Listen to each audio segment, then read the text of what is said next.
Night டின்னருக்கு ரொம்பவே ஹெல்த்தியான ரெசிபி தான் ரெடி பண்ணேன். Broccoli gravy. இந்த கிரேவி வைக்கிறதுக்கு கொஞ்சமாக பச்சை பட்டாணியும் தேவைப்படும். பச்சை பட்டாணியை கொஞ்சம் தண்ணி ஊற்றி உப்பு போட்டு வேக வச்சிடுறேன். அது வேகிற நேரத்தில் ப்ரொக்கோலியும் சாப் பண்ணிட்டு வந்தாச்சு.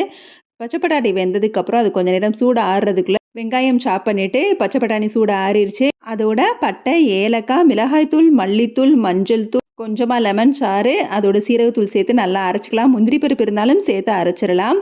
பேனில் எண்ணெய் ஊற்றி சோம்பு, பிரியாணியில் வெங்காயம், கருவேப்பிலை போட்டு தாளித்து அது வதங்குறதுக்குள்ளே தக்காளியை நல்லா கிரைண்ட் பண்ணியாச்சு. அதையும் சேர்த்து நல்லா வதக்கிட்டு இஞ்சி பூண்டு பேஸ்ட்டு சேர்த்து நம்ம பட்டாணியை அரைச்சி வச்சுருந்தோம் அந்த பேஸ்ட்டையும் சேர்த்து நல்லா எண்ணெயிலே ஒரு 5 நிமிஷம் வதங்கினதுக்கப்புறம் ப்ரொக்கோலியை கொஞ்சம் நேரம் சுடு தண்ணியில் உப்பு போட்டு வச்சுருந்தேன். அந்த ப்ரொக்கோலியையும் இதோட சேர்த்து உப்பு போட்டு கொஞ்ச நேரம் வதங்க விட்டுட்டு அப்புறம் அரைச்ச மிக்ஸர் ஜார்லேயே கொஞ்சம் தண்ணி சேர்த்து நல்லா கொதிச்சு வெந்து வந்ததுக்கப்புறம் இறக்குறதுக்கு 10 நிமிஷத்துக்கு முன்னாடி கரம் மசாலாவையும் சேர்த்து 10 நிமிஷம் கொதிக்க விட்டுட்டு கடைசியாக மல்லித்தூள் இல்லைன்னா கசூரி மேத்தி சேர்த்து இறக்கிடலாம்.